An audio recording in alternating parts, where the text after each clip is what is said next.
Gold, trusted gold buyers. మీరు తాకట్టు పెట్టిన బంగారాన్ని విడిపించి ఈ రోజు ఉన్న మార్కెట్ ధరకు కొనబడను.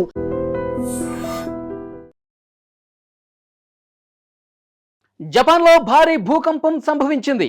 జపాన్ వాతావరణ సంస్థ JMA వెల్లడించిన వివరాల ప్రకారం కుమామోటో ప్రిఫెక్చర్లో రెక్టర్ స్కేల్ మీద 7.1 తీవ్రతతో భూకంపం నమోదైంది. అప్రమత్తమయ్యారు వెంటనే అధికారులు. సునామీ హెచ్చరికలు జారీ చేశారు. ఎందుకంటే 7.1 అంటే 7 రెక్టర్ స్కేల్ మీద దాటితే మాత్రం సునామీ వచ్చే అవకాశాలు చాలా ఎక్కువగా ఉంటాయి. సో దీన్నే పసిగట్టారు అధికారులు. జపాన్లో 7.1 తీవ్రతతో ఎప్పుడైతే భూకంపం సంభవించిందో వెంటనే సునామీ కూడా హెచ్చరిక జారీ చేసినటువంటి పరిస్థితి. భూకంపం అనంతరం గరిష్టంగా 1 మీటరు అంటే 3.28 అడుగుల ఎత్తు వరకు సునామీ అలలు ఎగసిపడే అవకాశం ఉందని జపాన్ వాతావరణ సంస్థ కూడా హెచ్చరించింది. తీర ప్రాంత ప్రజలు వెంటనే సురక్షిత ప్రాంతాలకు వెళ్లిపోవాలంటూ అధికారులు హెచ్చరిక జారీ చేశారు. ఈ మధ్య కాలంలో ఇంత తీవ్రంగా జపాన్లో భూకంపం కదలికలు వచ్చినటువంటి పరిస్థితులు. సో డెఫినెట్గా 7.1 అంటే సునామీ వచ్చే అవకాశం ఎక్కువగా ఉంది.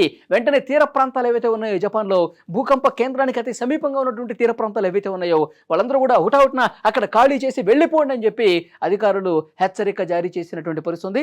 ముఖ్యంగా జపాన్ ప్రభుత్వం ఎక్కడెక్కడ ఏ ప్రాంత ప్రజల్ని అలర్ట్ చేసిందంటే కుమామోటో ప్రాంతం, నాగసాకి, కగోషిమా, ఫుకువోకా, సాగా, ఒయిటా, మియాజాకి ప్రిఫెక్చర్స్లో అత్యవసర భూకంప హెచ్చరికలు జారీ చేసినటువంటి పరిస్థితి.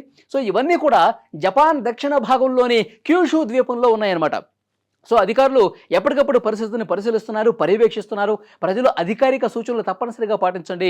అరే ఏం కాదులే, జస్ట్ భూకంపం అట్లా వచ్చి వెళ్ళిపోయింది, మనకేం కాదులే అని చెప్పి తీర ప్రాంత ప్రజలు ఒకవేళ నిర్లక్ష్యం వహిస్తే అది సాయంత్రం కావచ్చు, రాత్రి సమయంలో కావచ్చు, ఒక్కసారిగా అలలు ఎగసపడి తోసుకుంటూ జనావాసాల్లోకి వస్తే మొత్తం కూడా తుడిచిపెట్టుకుపోయే పరిస్థితి. కాబట్టి మనం అంచనా వేయలేం. సునామీ వచ్చే అవకాశం ఉందని చెప్తున్నాం, కానీ అది ఏ తీవ్రతతో వస్తుంది ఏంటనేది కూడా పసిగట్టలేనటువంటి సిచ్యువేషన్ ఉంటుంది. కాబట్టి సో డెఫినెట్గా అధికారులు చెప్పినటువంటి సూచనలు, హెచ్చరికల్ని పరిగణలోకి తీసుకుని తీర ప్రాంత ప్రజలందరూ కూడా ఉటావుట్న అక్కడ ఖాళీ చేయాల్సినటువంటి అవసరం ఉందని చెప్తున్నారు. సో ఈ భూకంపం కారణంగా హవాయి, అమెరికన్ సమోవా ప్రాంతాలకు సునామీ ముప్పు లేదు. ఈ 2 ప్రాంతాలకు ముప్పు లేదు, కానీ మిగతా తీర ప్రాంతాలకు మాత్రం డెఫినెట్గా ముప్పు ఉండే అవకాశం ఉందని చెప్తున్నారు. సో ఎప్పుడైతే ఈరోజు ఉదయం ఈ జపాన్లో 7.1 తీవ్రతతో భూకంపం వచ్చిందో వెంటనే ఆగా మేఘాల మీద వితిన్ మినిట్స్ అధికారులు హెచ్చరిక జారీ చేసినటువంటి పరిస్థితి. ఎందుకంటే జపాన్కి చాలా బ్యాడ్ హిస్టరీ ఉంది.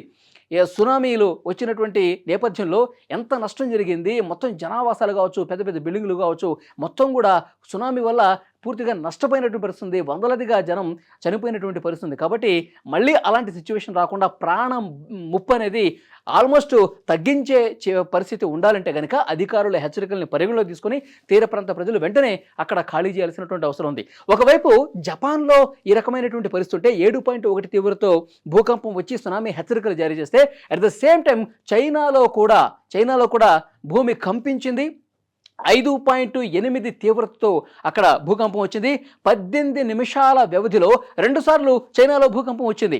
5.7 తీవ్రత, 5.8 తీవ్రత, 2 భూకంపాలు చాలా మినిట్స్ గ్యాప్లోనే 18 నిమిషాల వ్యవధిలోనే చైనాలో కూడా భూకంపం వచ్చింది. సో వెంటనే అక్కడ ఉన్నటువంటి అధికారులు కూడా అలర్ట్ జారీ చేశారు. మళ్ళొకసారి భూకంపం వచ్చే అవకాశం ఉంటుంది కాబట్టి అక్కడ ఉన్నటువంటి ప్రజలను కూడా చైనా ప్రభుత్వం అప్రమత్తం చేసింది. ఇది చైనాలో భూకంప కేంద్రం అనేది భూ ఉపరితలం నుంచి కేవలం 10 కిలోమీటర్ల లోతు మాత్రమే ఉంది. సో కాబట్టి ఎక్కడ కూడా మళ్ళీ ఇంకొకసారి భూమి కంపించే అవకాశం ఉంది. కాబట్టి చైనా ప్రజలను కూడా అక్కడ భూకంప కేంద్ర పరిసర ప్రాంత ప్రజలను కూడా అధికారులు అలర్ట్ చేసినటువంటి పరిస్థితి ఉంది. సో డెఫినెట్గా ఒకవైపు చైనా, మరోవైపు జపాన్లో అయితే చాలా తీవ్రమైనటువంటి భూకంపమే జరిగింది. చైనాలో వచ్చినటువంటి భూకంపం వల్ల అక్కడ కొండ ప్రాంతాలు ఏవైతే ఉన్నాయో పెద్ద ఎత్తున దుమ్ము లేచినటువంటి పరిస్థితి. ఆ దృశ్యాలు కూడా సోషల్ మీడియాలో ప్రస్తుతం వైరల్ అవుతున్నటువంటి పరిస్థితి. సో డెఫినెట్గా ముఖ్యంగా జపాన్ విషయానికి వస్తే అధికారులు ఇంకా ప్రతి క్షణం కూడా అబ్జర్వ్ చేస్తూనే ఉన్నారు. సునామీ అలల్ని ఎప్పటికప్పుడు పరిశీలిస్తున్నారు, పర్యవేక్షిస్తున్నారు. అధికార బృందం 100 మంది అధికారులు ఆ తీర ప్రాంత ప్రజల్ని అలర్ట్ చేసి వాళ్ళని అందరినీ కూడా పెద్ద పెద్ద వాహనాల్లో సురక్షిత ప్రాంతాలకు తరలిస్తున్నారు. చాలామంది తీర ప్రాంత ప్రజల్ని కొంతమంది నిర్లక్ష్యం చేయడం వల్ల ప్రాణాలు పోగొట్టుకున్న సందర్భాలు ఉన్నాయి. సో అలాంటి సిచ్యువేషన్ రాకుండా ఉండాలంటే ప్రతి ఒక్కరిని కూడా పునరావాస కేంద్రాలకు తరలించాలి. ప్రతి ఒక్కరిని కూడా తీర ప్రాంతంలో ఉన్న వాళ్ళని సురక్షిత ప్రాంతాలకు తరలిస్తున్నటువంటి పరిస్థితి. ఎప్పటికప్పుడు మానిటరింగ్ చేస్తూ ఉన్నారు. యునైటెడ్ స్టేట్స్ జియోలాజికల్ సైంటిస్టులు ఎవరైతే ఉన్నారో వాళ్ళు చాలా స్పష్టంగా చెప్తూ ఉన్నారు. ఒకవేళ సునామీ గనక వస్తే, సునామీ తీవ్ర రూపం వస్తే దాన్ని అంచనా వేయడం కూడా కష్టమవుతుంది. ఇప్పటికీ మనకు అందుతున్నటువంటి లెక్కలు 3.8 అడుగులు అంటే 1 మీటరు వరకు అలలు ఎగసిపడే అవకాశం ఉంది.